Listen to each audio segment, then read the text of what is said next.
Greeting adventurers and well met. Master of Dungeons here on the Master of Dungeons Twitch channel, twitch.tv/the Master of Dungeons, where we talk things D&D. Tavern Talks with Shifty Boar every Wednesday right now.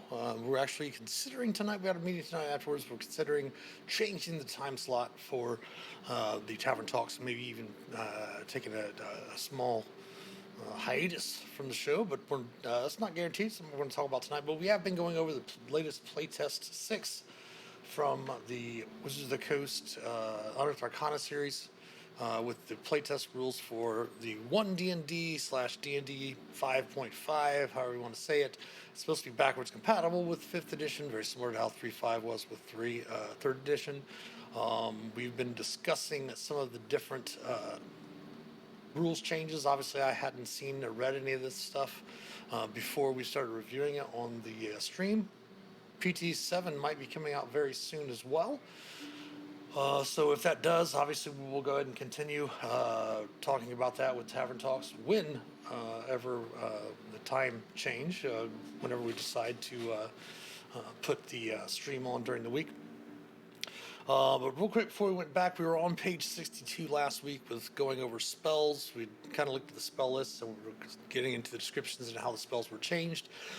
But on Discord, someone was asking me about the Paladin Smites, and I was explaining that in the current playtest rules, the Paladins do not smite like they did before.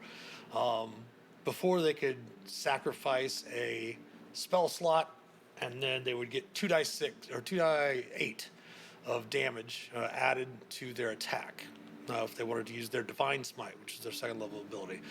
If the creature happened to be an undead or a fiend, they would get an extra die 8 on top of that. So a 1st level spell slot would give you 3 die 8 extra damage against an undead or a fiend, and the maximum number of dice that you could roll for a Paladin Smite would be 5 dice. For a Divine Smite, and I wanted to clarify that here, where actually the smites are gone, and now it's replaced with the ability of Paladin Smite. And what Paladin Smite is, to explain it again real quick, is you get, every time you get a certain level, like 2nd, 5th, 9th, 13th, 17th, you get a specific smite spell that you will always have prepared. And instead of your old smite ability, what you can do now is you can cast one of those spells without spending a spell slot. So for example, at 2nd level you can use Divine Smite, or you can use Thunderous Smite, as Divine Smite is now a spell. We'll check that out here in a little bit. But you can cast each of these spells once without expending a spell slot, and you must finish a long rest before you can use that benefit again, but you can still also cast them with spell slots. So Divine Smite, as it stood before, even the previous playtest, is now gone. So we're going to go back down here to page 62. And this is where we start with the spell description. So here are some of the design notes, spell updates, many main updates to this section since its last playtest version. Of course, if you want to playtest this material, you can find it at the Wizards website. You can find it on our community Discord server, which you can join down below here on Twitch. And then, of course, it is also available on D&D Beyond. Now, I do have D&D Beyond pulled up behind here so we can double check the changes to some of these different spells and see how they worked previously versus how they work now. Let's see here. So here are the new updates for this. If you want to play test, like I said, get the material, use the 2014 Player's Handbook, and then all the changes herein. Smite spells now work with melee weapons and unarmed strikes, not ranged weapons, and only 2 of the spells, Searing Smite and Wrathful Smite, are on the defined spell list. The rest are Paladin exclusive spells. And see, this goes back to the whole thing of changing the spell lists around to Arcane, Divine, and Feral, but they're still having exceptions. So even though they're wanting to streamline it, they're still making it more complicated by just leaving every class having their own spell list. Because there's going to be so many different exceptions from each class. Well, yeah, you can pick this from Arcane, but only these things. You can't have these and stuff like that. So they just need to go back to just plain class spell lists for everything. Banishing Smite once again requires concentration, but allows only one saving throw, not one at the end of each of the target's turns. As in 2014, it doesn't permanently banish creatures like the banishment spell. Blinding Smite has no initial saving throw, meaning the target is blinded automatically, but the target can end the effect with a subsequent saves. School is now evocation rather than transmutation. Interesting. Conjure Barrage is now a range exclusive spell, and it now works with any melee weapon. It deals 5d8 rather than 3d8, and has gained at higher level section. It's going to be interesting. Conjure Volley is now a range exclusive spell, and it works with any melee weapon.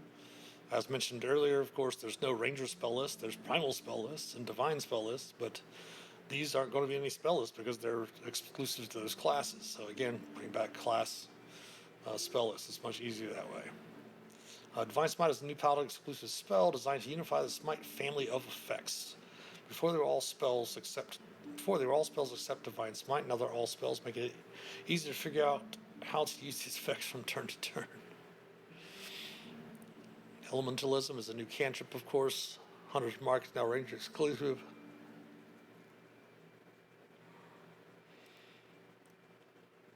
Don't do the damage once per turn instead of every attack, and its damage now increases at higher levels. Power Word Heal is now an enchantment spell, and the range is increased to 60 feet. Power Word Heal now deals damage to a target that has more than 100 hit points.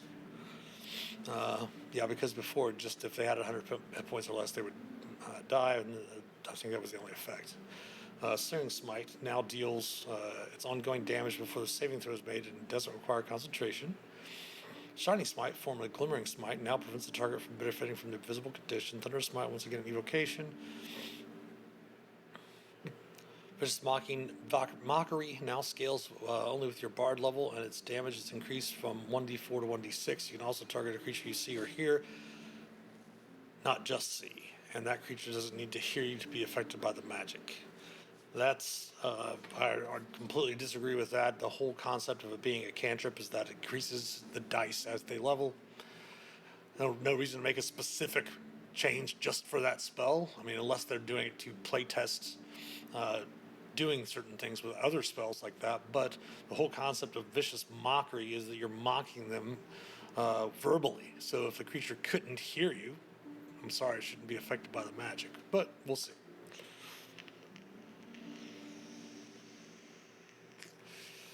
Wrath of Smite no longer requires concentration. It's now Necromancy, deals necrotic damage rather than psychic. So, putting that in as a...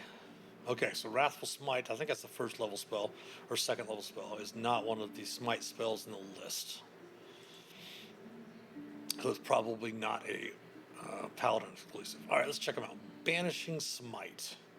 Let's pull up Banishing Smite on our spells on D&D Beyond.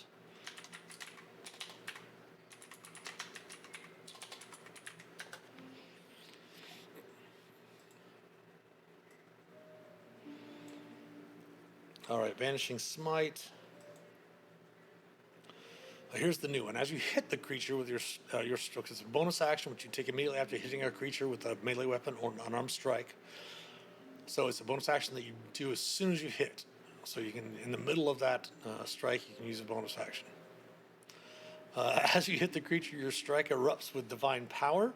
The target hit by the strike takes an extra 5d10 force damage from the attack. If the attack reduces the target to 50 hit points or fewer, the target must succeed on a charisma saving throw or be transported to a harmless demi-plane for the duration. While in the demi-plane, the target has the incapacitated condition. When the spell ends on the target, it reappears in the space it left or in the nearest unoccupied space if that space is occupied. You have to concentrate it up to a minute. So the old one said the next time you hit a creature with a weapon attack before the spell ends, your weapon crackles with force, and the attack deals an extra 5d10 force damage to the target. Additionally, if the attack reduces the target to 50 points or here, you banish it. If the target is native to a different plane of existence than you're on, the target disappears, returning to its home plane. I think Banishment's a fifth level spell as well. I don't see the problem with, allowing a Paladins, because I don't think Banishment it might be on the Divine list now. Just seems to be overtly complicating stuff. But now, the creature automatically takes the extra damage, and then if it is reduced to 50% or 50 hit points or less, it has to make the save. So this time it's basically you concentrate it for to 1 minute to keep them banished, but you only have to cast the spell as a bonus action after you hit a creature. Okay.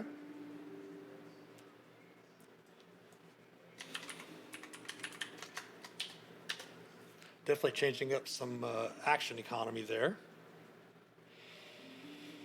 So now we have Blinding Smite. Bonus action, which you take immediately after hitting a creature. So I guess they're changing these around.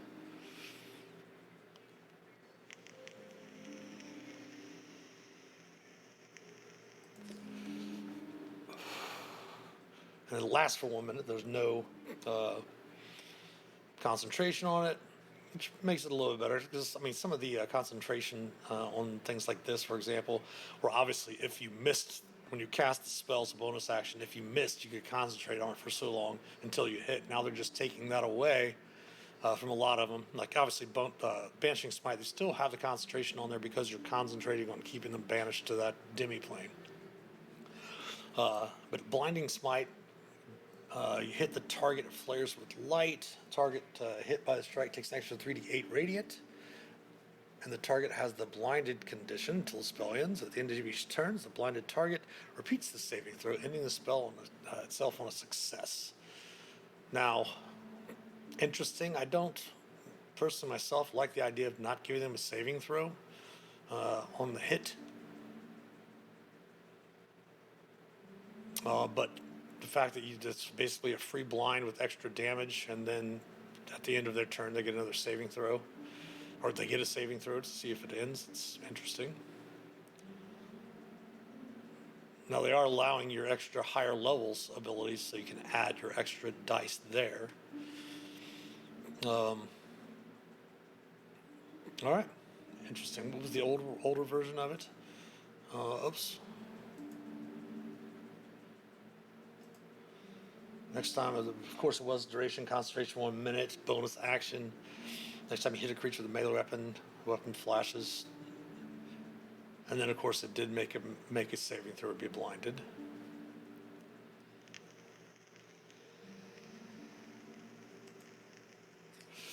Conjure Barrage, you brandish the weapon.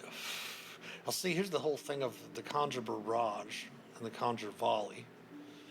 Like these barrages and volleys, the whole concept and idea of them is that you're using something, a weapon with ammunition, or even a ranged weapon. Like you could conjure a barrage of javelins, or conjure a barrage of a volley of hand axes that you're throwing, or whatever.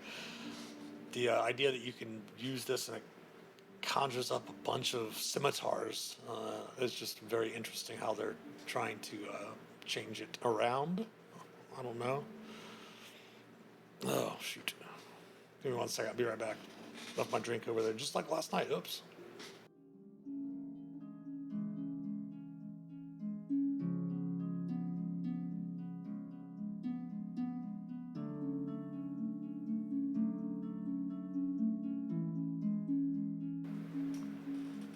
All right. So you brandish the weapon. First of all, it's an action. Instantaneous. A 60-foot cone. You brandish the weapon used to cast the spell and conjure similar spectral weapons or ammunition appropriate to that spell. Then shoot forward and then disappear. Each creature of your choice that you can see within a 60-foot cone must succeed on dexterity saving throw. A creature takes 5d force damage on a failed save, or half as much on a successful save. Cast at its 4th level or higher. The damage is increased by 1d8 for each slot level above 3rd. So you could basically get it up to 7d8 force damage.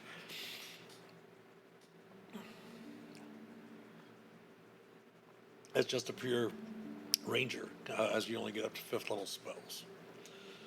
Depending on how they do the multi-class spell casting, again, is going to be interesting. Conjure Volley. So this one is just a cylinder, a radius instead of a cone. And it's going to be, 8d8 force damage on a failed save, or half as much on a successful one. Both of them are 5th level spells.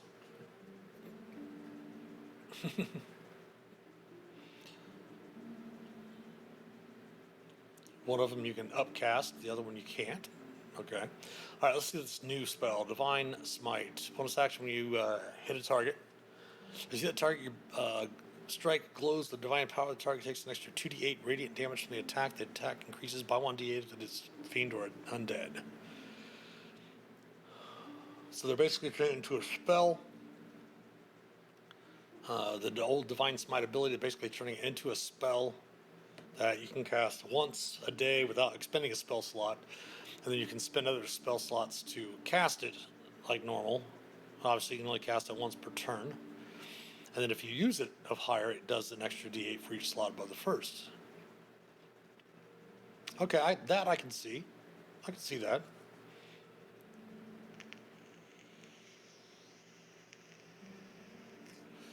All right, elementalism. Action is just cast time in action, 30 feet, instantaneous. Exert control over the elements, creating one of the following effects within range. You create a breeze strong enough to ripple cloth-stirred dust, rustle leaves, and close open doors and shutters all in a 5-foot cube. Doors and shutters being held open by someone or something are affected.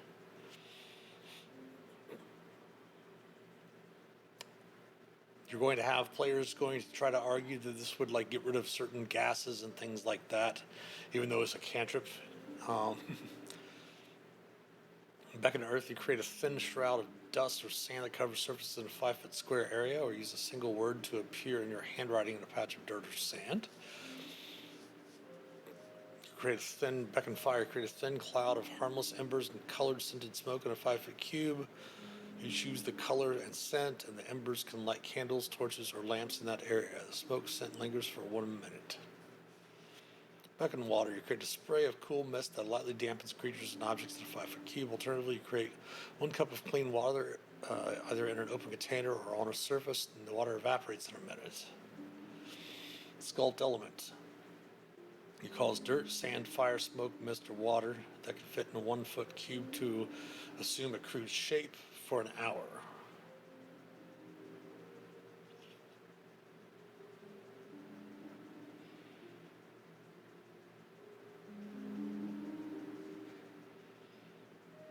All right, now Fine Seed is now again specifically Paladin.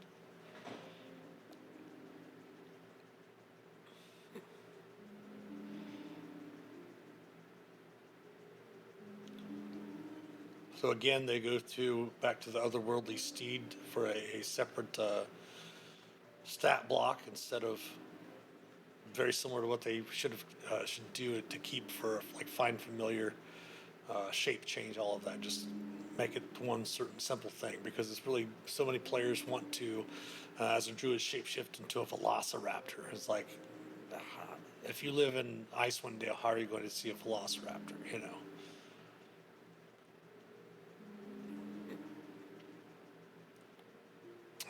Let's see here. Sees an ally to you and your companions. The combat shares your initiative count and functions as a controlled mount while you ride it. If you have an incapacitated condition, the seed takes its turn immediately after yours and acts independently, focusing on protecting you. Steed disappears and drops with 0 hit points if you dismiss it, or if you dismiss it as a bonus action, or if you die. When it disappears, it leaves behind anything it was wearing or carrying. If you cast the spell again, you decide whether you summon the steed that disappeared or a different one. Higher level spell, yep, in the stat block. Very awesome. It's got a slam. Oh, it can face step.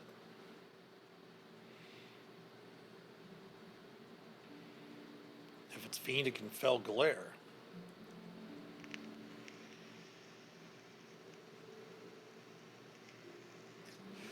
Or healing touch.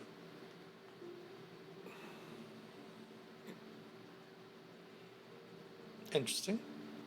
It's a 2nd level spell, right? For a paladin, so you're not going to get it to like 4th or 5th level. Something like that, maybe a little higher, I don't know. Well, they do have spell casting at 1st level this time around. I'm not sure. I'd have to go back up there and check. Hunter's Mark, ranger only. Choose 1 creature you can see within range. Mark as your quarry. Until the spell ends, you deal extra d6 force damage.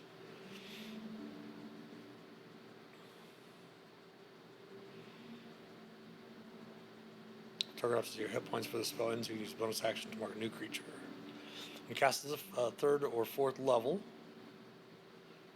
You can maintain your concentration on the spell for up to 8 hours, and extra damage increases to 2d6.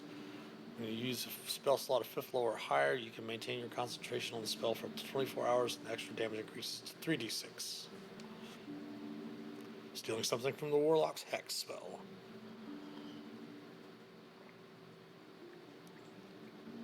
Power Word Heal. If heal energy washes over a creature you can see within range, the target regains all its hit points. If the creature has the charmed, dazed, frightened, paralyzed, or stunned condition, the condition ends. If the creature has the prone condition, it uses this reaction to stand up.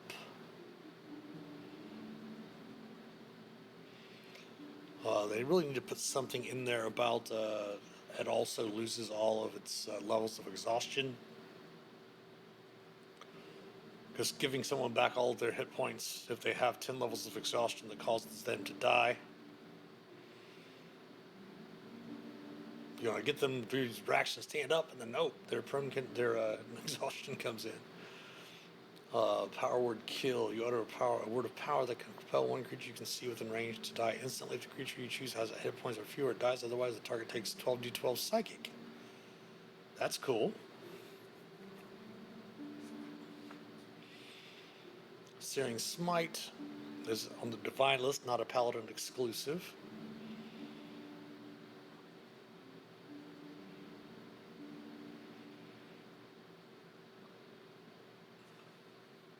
It'll last for 1 minute. You have to concentrate on it.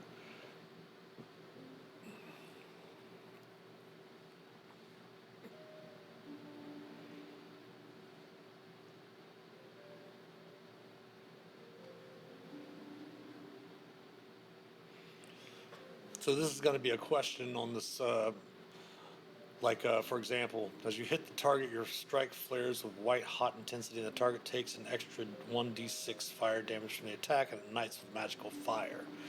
At the start of each of its turns, until the spell ends, the target takes 1d6 fire damage and then must make a Constitution saving throw. On a failed save, the spell continues. On a successful save, the spell ends. So the question is that if they fail to save, do you still get to do when you hit the target, or is as you hit the target when you first cast it? Most likely, it's intended to be when you first cast it, and then every turn it continues on. But unless it's worded in there, players are going to argue. Well, it says this, and certain DMs, certain players are going to argue one way. I think the intent, obviously, of the spell is that as you hit the target when you cast the spell, because it's a bonus action that you take immediately after hitting the target with a melee weapon or an armed strike, and as you hit the target, it flares and it takes an extra d6 fire from the attack. So it shouldn't last, that extra d6 fire shouldn't last after the first hit. But, of course, anything that's not made specific, some players and DMs are going to argue the other way. So that might be something that they'll need to look into. When you cast a spell using second level slot, second level or higher, slot of second level or higher, any damage dealt by the spell increases by die 6 for each slot above first. Shining Smite, Paladin only. As you hit the creature, your strike flares with divine light. The target hit by the strike takes an extra 2d6 radiant damage from the attack. If the target has the invisible condition, that condition on ends. In addition, until the spell ends, the target sheds bright light in a 5-foot radius, can't roll attack rolls against it have advantage, and can't benefit from the invisible condition. Third level or higher, it gets an extra d6. Staggering Smite, Paladin only.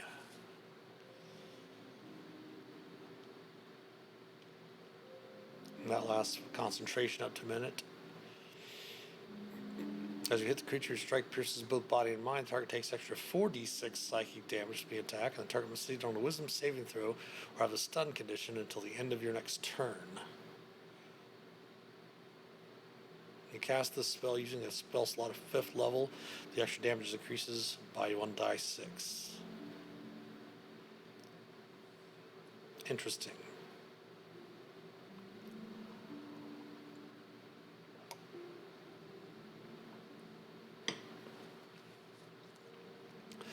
I don't know. For me, it just seems that there's no rhyme or reason by changing certain things that do a die 6, certain things that do a die 8. Like your Divine Smite does a die 8, and then these volleys and such do die 8s, and the other ones do die 6. It's almost as if they took the template that they did for the 5th edition stuff and just kind of threw that template out the window.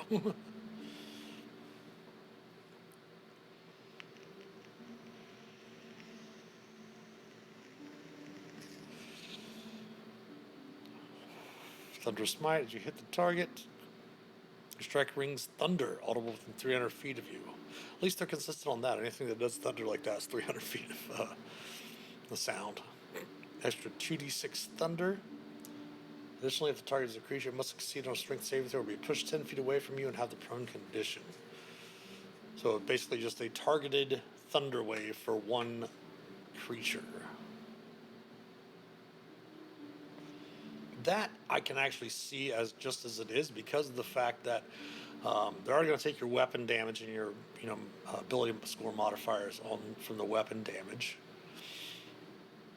as a bonus action. With it being paladin only, it's most likely going to be with your Divine Smite and Thunder Smite as your first level spells. Yeah, so you can cast that once a day for free. Interesting. I like that spell. I like that a lot.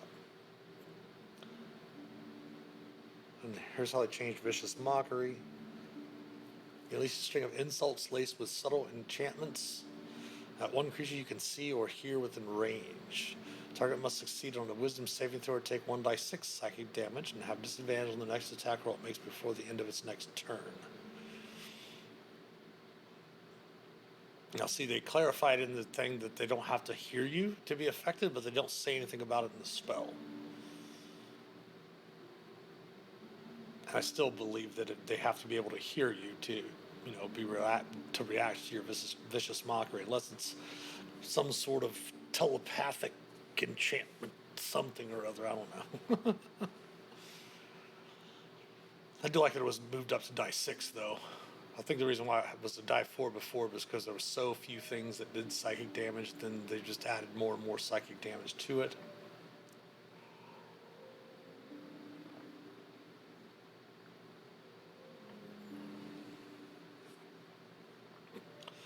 Finally, Wrathful Smite, first level spell, is not a paladin specific spell, it's a divine spell. Extra d6 necrotic damage from the attack, and it must succeed on a wisdom saving throw or have a frightened condition until the spell ends. See, like this one, they're still keeping the wisdom save for the frightened, but they're not giving them a con save for the blinded. Again, as I've talked through this whole series looking at the playtest material, it's the consistency and the inconsistency between how they do certain things. As we mentioned before, there's the whole idea of 2 different types of templates for area of effect spells. When the spell appears, and then at the beginning of the turn if they're in it, or at the end of the turn if they're still in it, or when they enter it for the first time or start their turn there. Those 2 different wordings are great, but being consistent with these spells do it this way, these spells do it that way, and it's fairly simple. And when they have some of these are concentrations, some of them are not concentrations, some of them allow saves, some of them don't allow saves, some do die 8, some do die 6. It's just interesting. All right, feats. Go check out these feats.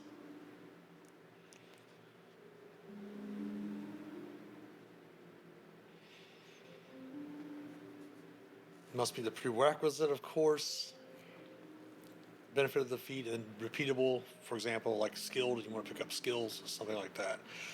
So, bonus feats at 20th level. DM keys bonus feats is a form of advancement after characters reach 20th level to provide greater power to characters who have no more levels to gain. With this approach, each character gains 1 feat of their choice for every 30,000 experience points the character earns above 355,000. Epic boon feats are especially appropriate for those bonus feats, but a player can choose any feat for which their 20th level character qualifies.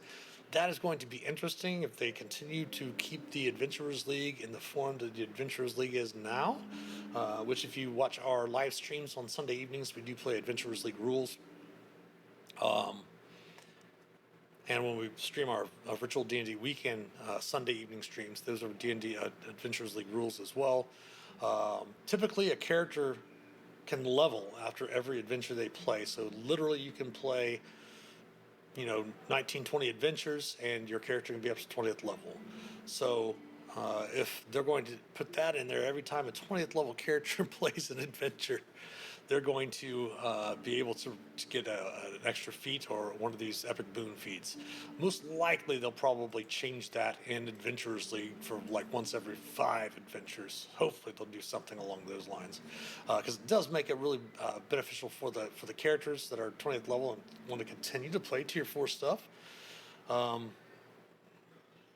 I've got a number of 20th level Adventures League characters that sometimes it just gets boring because you really don't get anything else but gold, and you can amass, cool magic items and stuff if you haven't played the adventures with your characters. But at the same time, there's just not a whole lot of high level content out there. Mostly this would be something that you'd probably see in homebrew games. That there are the occasional homebrew games that do go past, 11th, 12th, 13th level, but the majority of campaigns always, end around there. Obviously, there are older campaigns that people have been playing, like first edition, playing this, the same adventuring party for 30, 40 years. But of course, this is 5.5 or 1D&D, whatever you want to call it. All right, so let's check out these new feats and some of the feat changes. The following feats presented in alphabetical order. Side note: feat updates. Main changes in the feats are right here. Sorry, give me a second here.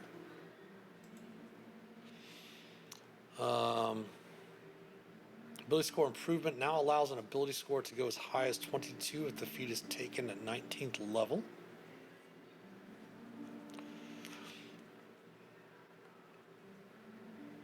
It'd be really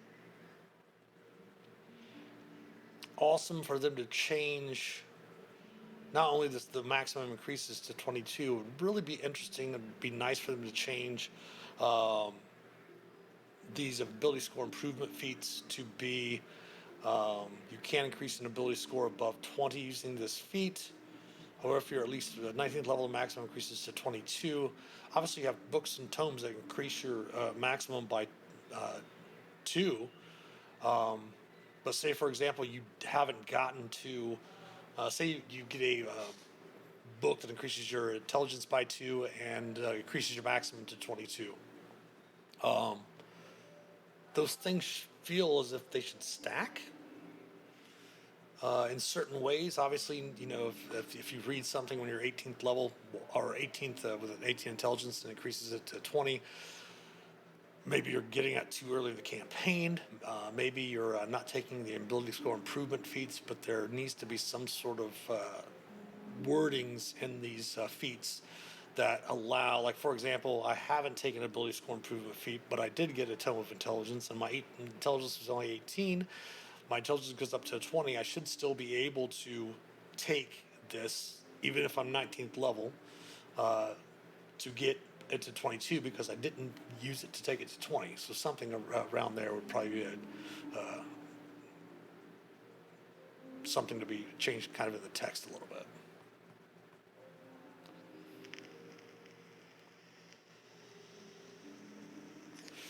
So now they're changing the fighting styles to feats.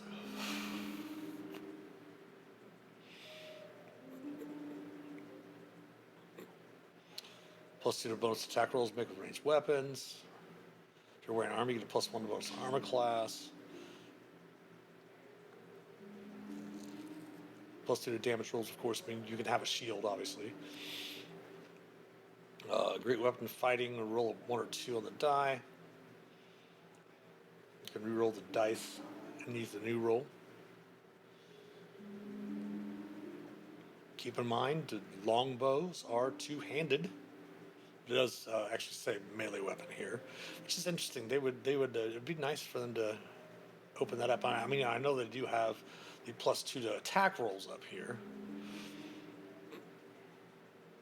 I'm pretty sure they might have changed the crossbow expert. I recall in a previous play test, they did change the crossbow expert because the crossbow expert actually had a separate, two separate abilities in there, which actually allowed casters with the crossbow expert feat to be able to cast spells when they're within 5 feet of a melee combatant, which normally it's a disadvantage.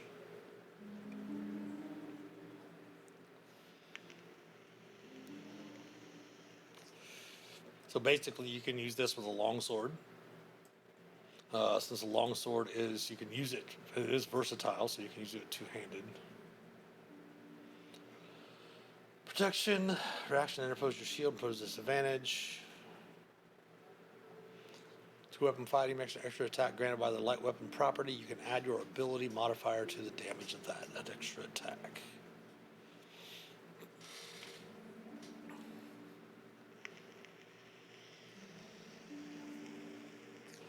Really like to see the wording of how the dual wielder feat is going to be, just because this does specifically say the light weapon property. Hopefully, the dual wielder feat will say something along the lines of that. How we always talk about general, and then specific overrides generals. Like you have a general rule, very similar to Magic and D&D. It's in most games. Most games will have the general rules of how things work, and then another rule will come along that is a specific rule that will override a general rule. So hopefully they'll put something that will override these two different things, because they did specifically said extra attack granted by the light weapon property. And the weapons. Of course, they're introducing weapon mastery properties, which is going to obviously complicate the game a bit more. I mean, I always talk about this. Hello, Amber. How's it going? Hope your streams were great today. And hope you got a lot of either kills with the family or escapes playing Texas Chainsaw.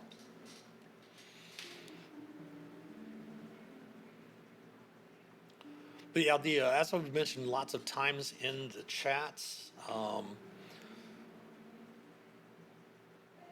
5th edition is very nostalgic because it brought it back to a more simplified game.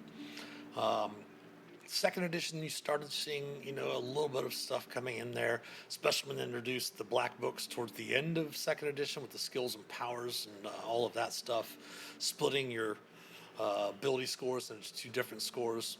And of course, 3rd edition came around and really complicated things out with, massive number of different skills required for all these different things. Invest is sitting here for a hot minute just listening. No worries, no worries. We're just this material is the play test. I think I mentioned it earlier when I was watching your stream earlier while you were playing DBD about Baldur's Gate, and how Baldur's Gate is using some of this playtest material that's right here, which is going for the new books. Basically, Wizards of the Coast, who makes Dungeons and Dragons, every few months they'll put out something called Unearthed Arcana, which actually is the name of an old book from like 1st edition D&D, because D&D's basically been through, as it is, I want to say 7 editions ish. Maybe 8 editions, depending on your things with the different basic sets back in the day. Because there was original D&D, which is like came from off your chainmail. Then there was the single book basic expert and such like that. Then there was the multiple book Mentor basic expert companion and all that. And then there's AD&D, which is considered 1st edition, 2nd, 3rd, 3.5. 4th and 5th edition. 5th edition is the most current version of the game right now. But as we were mentioning, the 5th edition rules brought back that nostalgic, very simplified, I should say a simpler version of playing D&D. That way the rules don't get too involved and overshadow the game itself, as it's obviously evolved into a collaborative storytelling game.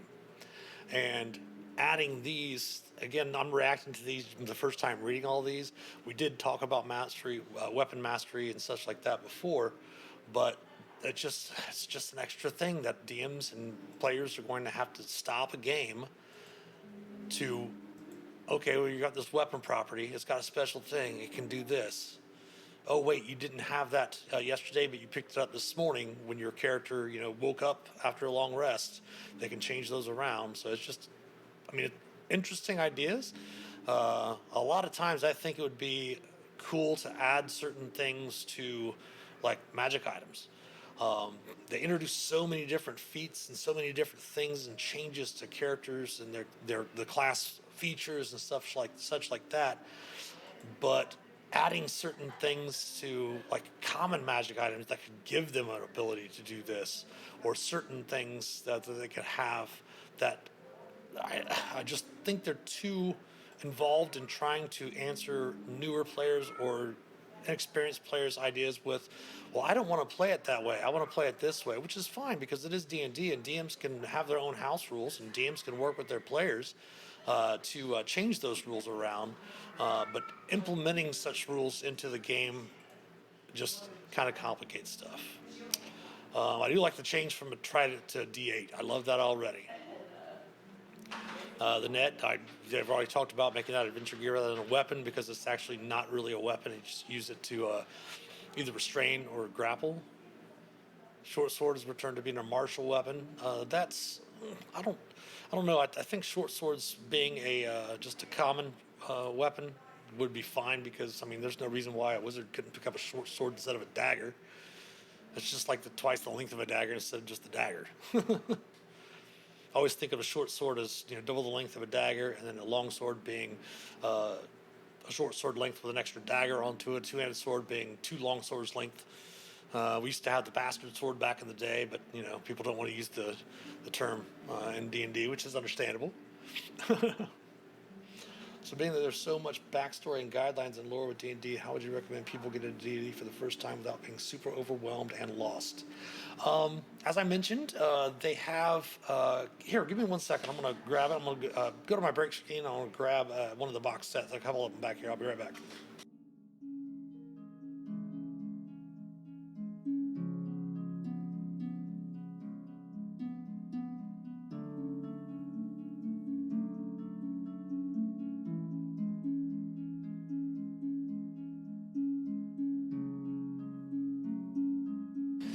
All right, there's a few different starter sets that are out there. There's the initial starter set that came out when 5th edition first came out in 2014.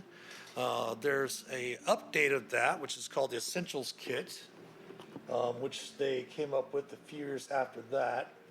And then they actually have a Stranger Things branded basic set, a starter set as well. And then last year, pardon me, they came out with the newest starter set, which even simplifies the rules even more.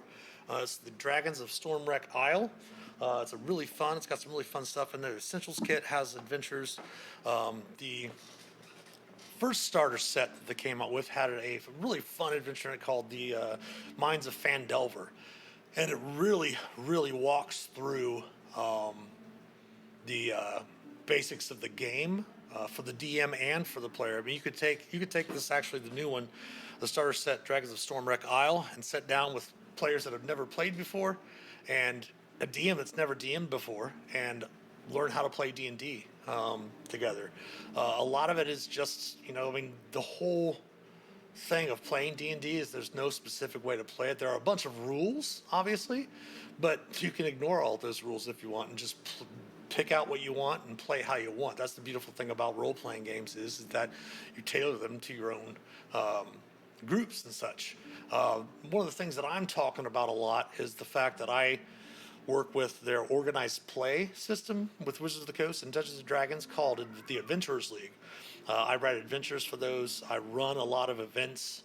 We run Adventurers League events for their in-house games for Wizards of the Coast employees when new products come out and such. So the Adventurers League is rules as written. So we have to follow all of the rules versus a homebrew game, where if you're just playing with a bunch of your friends, you can throw out this rule. We don't like this. We're going to use this variant rule. We're going to allow this type of stuff to happen, and that's the fun of D&D, is that you can totally follow whatever rules you want to follow. The reason why I talk about it is, though, because we play Adventurers League and they have to follow the rules, because the players can play an Adventurers League game at a convention in California and then go back to their local game store if they're playing Adventurers League and play that same character, because it makes the characters portable for that organized play. But yeah, it's not as in depth as I'm talking about what I'm talking about stuff here.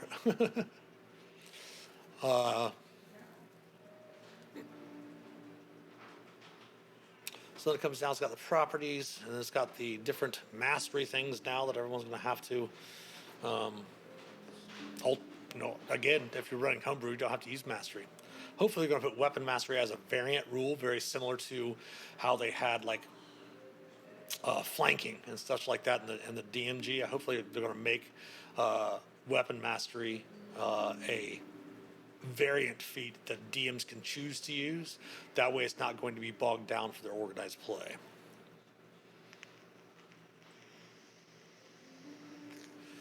Or simple weapon, not common weapon. Too many additions to remember.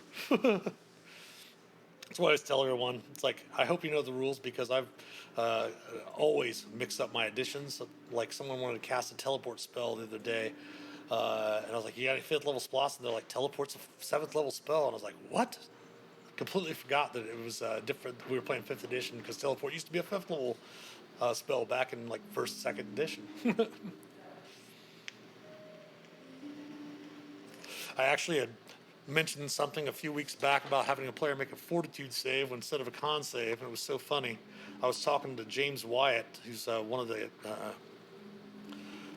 creates tons of content, pretty much every edition of D&D, and he signed a book for me and said, give me a fort, and then he scratched it out, said Constitution save, which I thought was pretty cool. Yep, they are putting in the musket still, and the pistol, that doesn't bother me too much. It's going to be interesting to see how it works out, how many DMs use it. I've always used pistols and muskets and top loader guns and things like that. And most of my campaign, most of the history of my campaign world, I've had those in there with different rules, and then updated them when newer editions came out. And different mastery properties, all of that.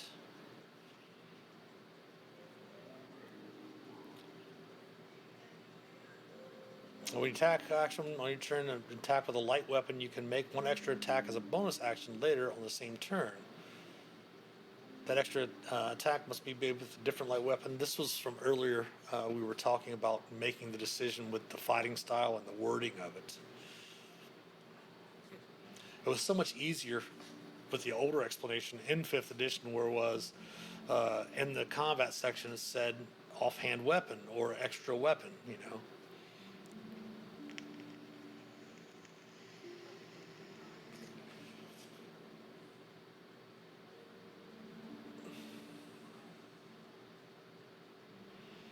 Talks about the different properties. Obviously, these are going to be the mastery properties of the weapons.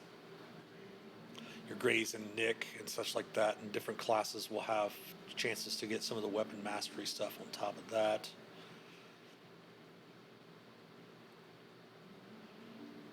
Of course, net is now that all of the priest pack, all the different packs are going down to I think 1 gold or something like that. They were talking about changing those as well. And then we have some of the rules glossaries changes. Again, as I mentioned, for people that play, if you want to play test any of this material, you can find it on our Discord server, which you can join below by clicking the About Us section. And just click on the Discord tab. You can join the Master Judges community server. If you select the D&D News role, you'll have access to the One D&D Playtest material that's there. You can go to D&D Beyond, get that information as well. You can also go to the Wizards of the Coast website to get this playtest material if anyone wants to playtest it out.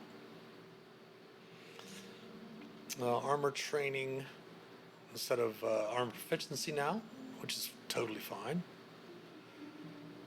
Your attack action. Make one attack with a weapon or an armed strike. Now, they're also, I can see them wanting to change this around because it became, it seemed confusing to some players.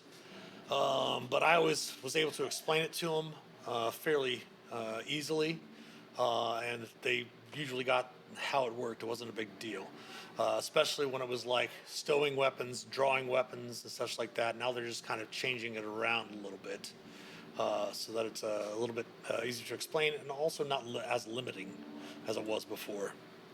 For example, it used to be where if you were fighting with two weapons and you had them both drawn, you can draw your first weapon on the first turn, and then the next turn you'd have to draw the second weapon before, and now you can just pull them both out and go right off the bat.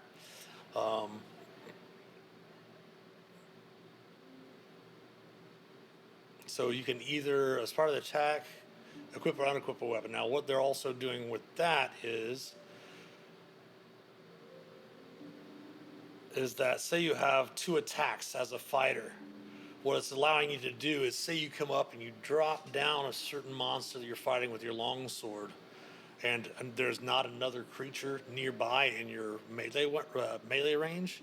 It's going to allow you to stow that weapon after the attack, and then when you go to take your extra attack from like a class feature, you could pull out your crossbow and then fire your crossbow, or pull out your longbow and fire your longbow as part of, so you can stow it, the longsword as part of the action, and you can pull out the other bow before the attack for the next attack, which makes it a lot better than just having to drop your longsword, then pull out your bow, etc.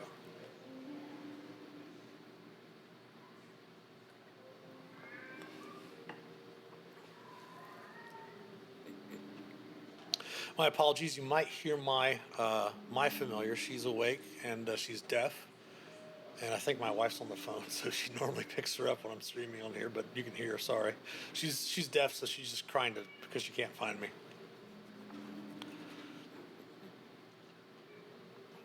Blind sight. I really love that they added blind sight in when I think it came in with Tasha's. But it's always an ability for the monsters. It's a trait for monsters to have, but I love that they gave the players access to blind sight, which is great. But yeah, there's a few more pages of the rules glossary. Unfortunately, it's getting close to the end of the stream, and so we're going to discuss moving the Tavern Talks stream to different times. What we'll probably do next week is still go ahead and have our 7 to 8 Eastern stream so that we can finish up these different glossary things, see how they've changed, how that might change for the playtest. Again, this is all playtest material. This is not the final forms of the rules and such that are going to go into the 50th anniversary books that come out next year. And once they have some more playtest material come out, we'll start discussing that as well. As I've said before, when the playtest material comes out, I don't look at it. I'll look at it for the first time on stream, so it's kind of getting my initial reaction from it. If there is discussion about, like, if I have a difference of opinion later on, I might come back and say, hey, I kind of see how this works a little bit differently, and all of that. But again, these are just my opinions. Everyone's free to take it with a grain of salt, look at it a different way, or have different opinions of how things work. But first, of course, we're bringing the stream to an end, so we want to thank all of our supporters, especially our patrons from Patreon. Now, if you'd like to help support the channel, please consider becoming a patron or subbing here on Twitch, twitch.tv/themasterofdungeons. We love Prime subs. If you have Amazon Prime, link it to your Twitch account, get you a free sub every month. Bring those over here. We love them. Also, the link to our Patreon page, as well as our YouTube channel, and all of our social media accounts can be found in the About Us section below here on Twitch. If you would subscribe to us on YouTube, we have tons of videos up there, like 80, 85 videos. So go check those out as well. Like and comment on the videos, share them. Follow us on Facebook, Instagram, Twitter, TikTok. Give us likes, retweets, all that good stuff. Every sub, like, and share helps us immensely. As I mentioned before, if you want to join the Master of Dungeons Community Discord server, that link is in the About Us section below here on Twitch. Just click on the Discord panel. It'll give you an invite to the server where you can help shape an accepting, caring, and inclusive community. We also have the merch store available. We've got some great t-shirts in there, some I think a hoodie, some ball caps, some glassware, left and right handed mugs, coffee mugs. So getting stuff from the merch store definitely helps out as well.